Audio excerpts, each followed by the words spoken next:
Now, this would be a simple conversation explaining why Miss Ladybug sort of misunderstood the magical girl genre, or aka Sailor Moon, but it also explains what all decisions they make in the show makes more sense now than before, but at the same time also talking about the sort of deals and contracts they do behind the scenes. But you have to make sure this is sort of a opinionated, because I don't know what was the rules or contracts they made the show, because it's all hush hush on the contract. That I cannot say what they supposed to do or not do in the contract. After the series sort of end after 10 years, they're allowed to actually talk about it. But all of that said, what do I mean contract and rules and cliches?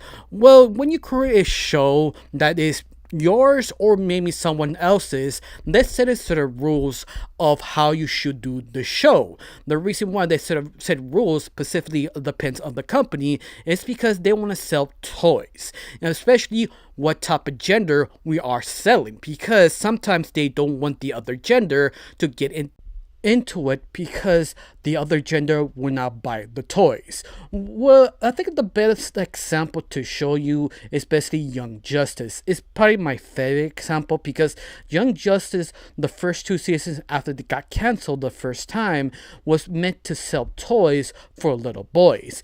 And the rules and regulation that set up for the writers is do not develop the female cast. Make them as boring, sad, or terrible characters, so you not allow them to fully develop. The writer decided to just follow the comic book way of their sort of development, but try to do not that much. That completely backfired because the female base grew half of the people who watched the show. Because of this, they did not buy the toys.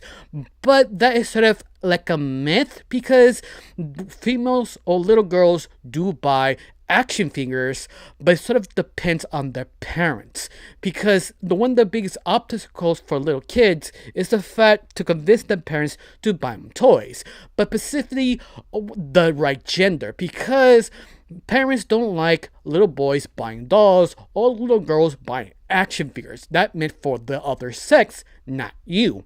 And that's sort of the issue with the toy company, because they sort of know this is actually a thing. But sometimes parents will break the rules, like He-Man or Totally Spies, because there have been accounts that people, the other gender, allowed them to buy the other toys.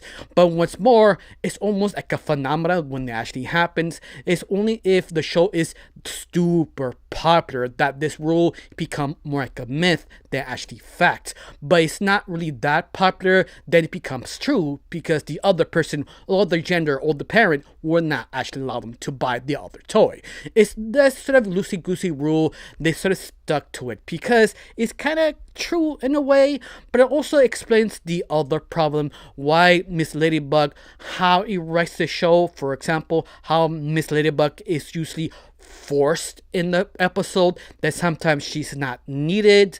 For example, some of the contracts do state, or the rules depend on the show, is the fact the main character always should be appearing in the show.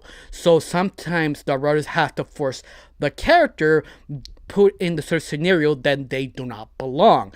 Hopefully this now making sense of all decisions they do in Miss Ladybug, of all the decisions of the character they do. Sometimes Miss Ladybug, or aka Marinette, not really needed in the episode, because there has been some complaints of season 6 that she was forced to be there or hijack Adrian's story, because she is sort of the main lead, not Adrian, and people still complain why Adrian or Cat Bernard is not really used or don't know what to do with the character. It's because those sort of set regulations of the rules making the show, because sometimes they decide to not use the male gender because they focus on the female gender instead.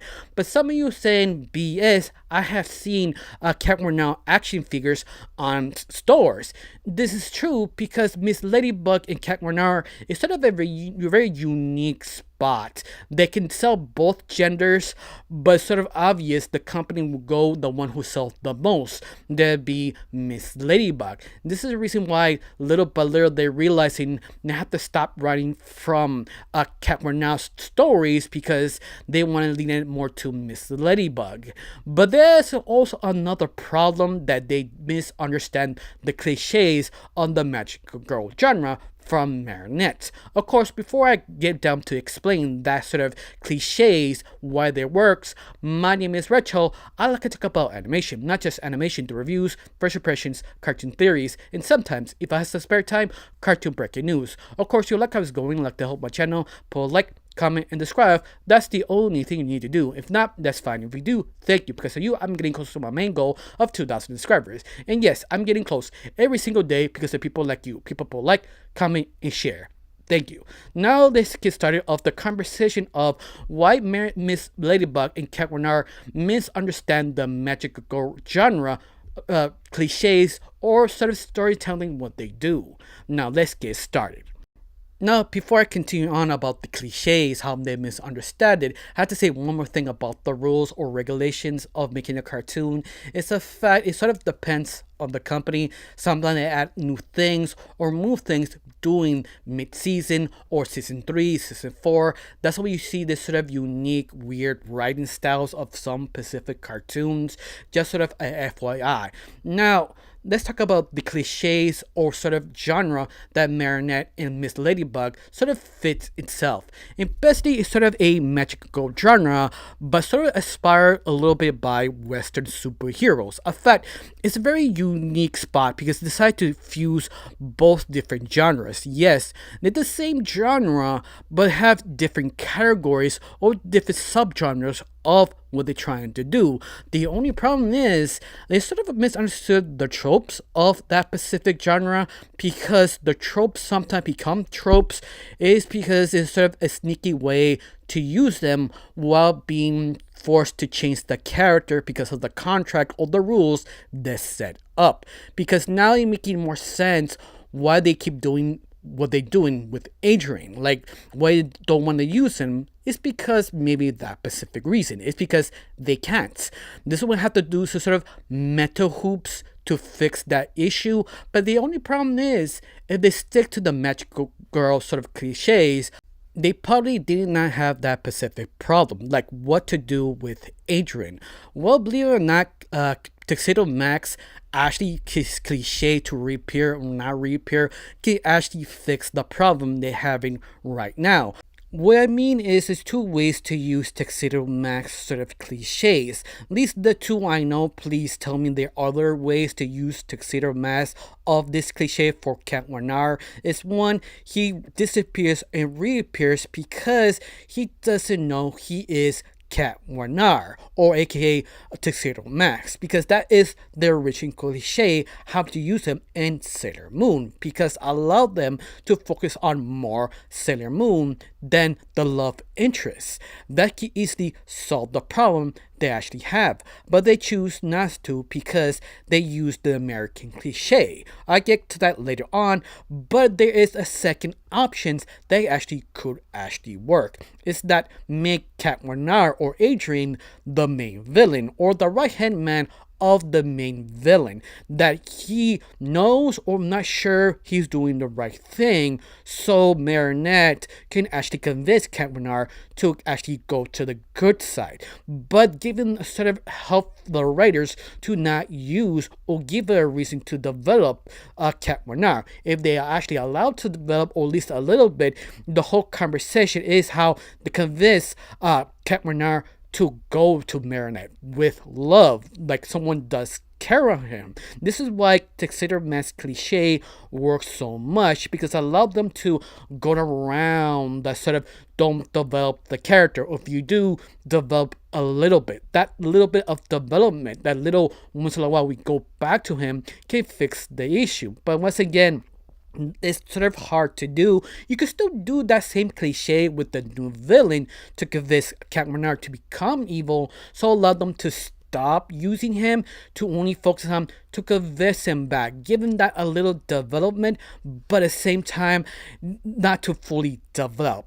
you see what I mean? How this cliche could be useful for this type of show, but there also is another problem because Cat Renard and Miss Ladybug are more aspire of the American tropes, more specifically Superman. Because Superman has two identities, Clark Kent and Superman, but his relationship is more iconic with Lois Lane. You cannot have Superman without Lois Lane because his duality to tell her the truth who he is or not is sort of interesting because if he tells her, she puts herself in danger, but that's not the main focus. In fact, usually if you write a Superman sort of comic book or anime series or live action, it's sort of, does she trust me anymore because I have lied to her, because she knows how Lois Lane will react.